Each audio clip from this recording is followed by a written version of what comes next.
Okay, I'm going to quickly show you how to resize your cells in Google Sheets to create your pixel art, and then also how to create conditional formatting so that you can do the colors that you need for the picture that you like to make. So the first thing you're going to do is come to your drive.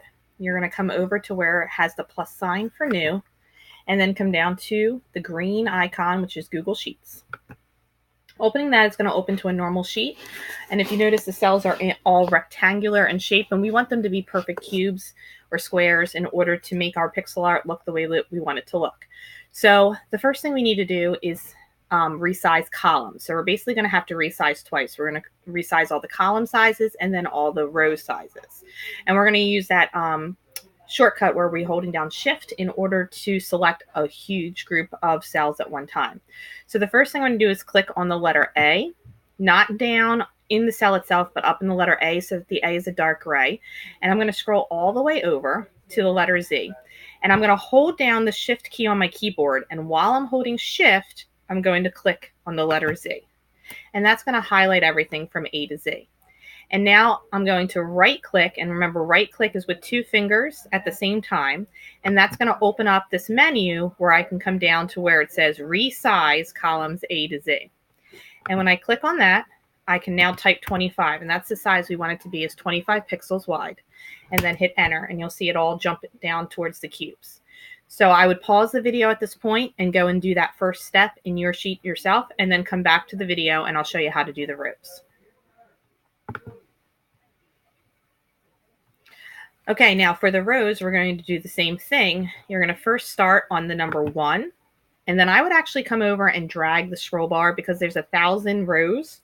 So if I click and drag, it'll be a whole lot faster to get to the bottom. And then the same thing, holding the shift key on your keyboard and then clicking on the number 1,000, that highlights everything. And we're going to do the same thing where we right click with two fingers at the same time. We're going to scroll down to where it says resize rows 1 to 1,000. And you can see it's 21 right now. We want to change that to 25 also, and then hit enter. And that way they're going to be perfect squares. So same thing, I would pause at this point in the video, go and resize your rows, and then come back to see how to create your conditional formatting.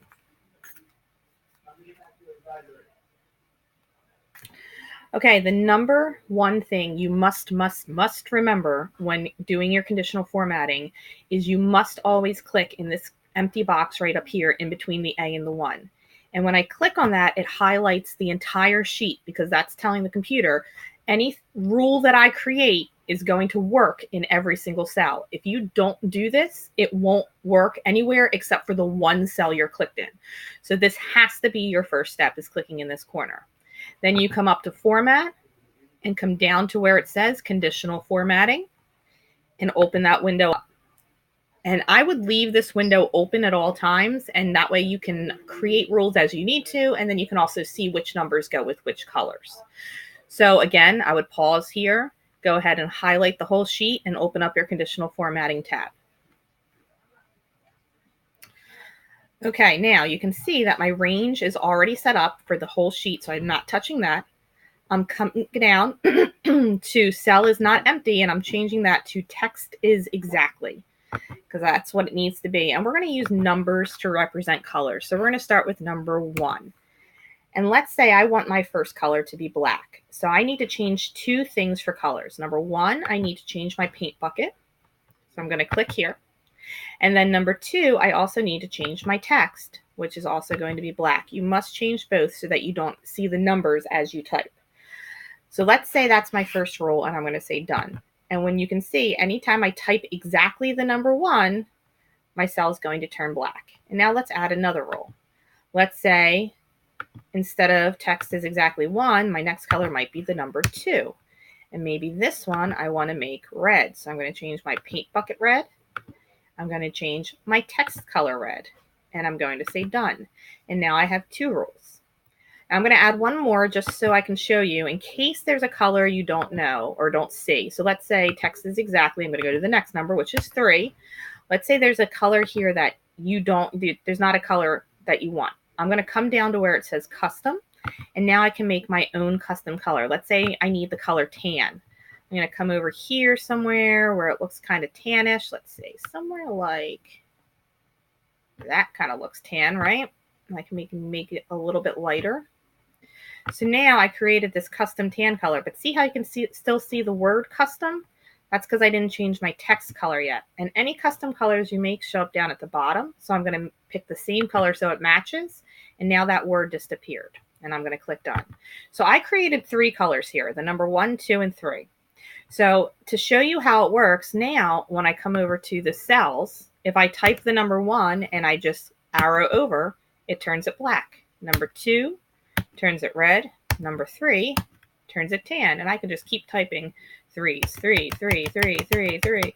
And now I have this code that whenever I type these numbers in, I'm creating these colors.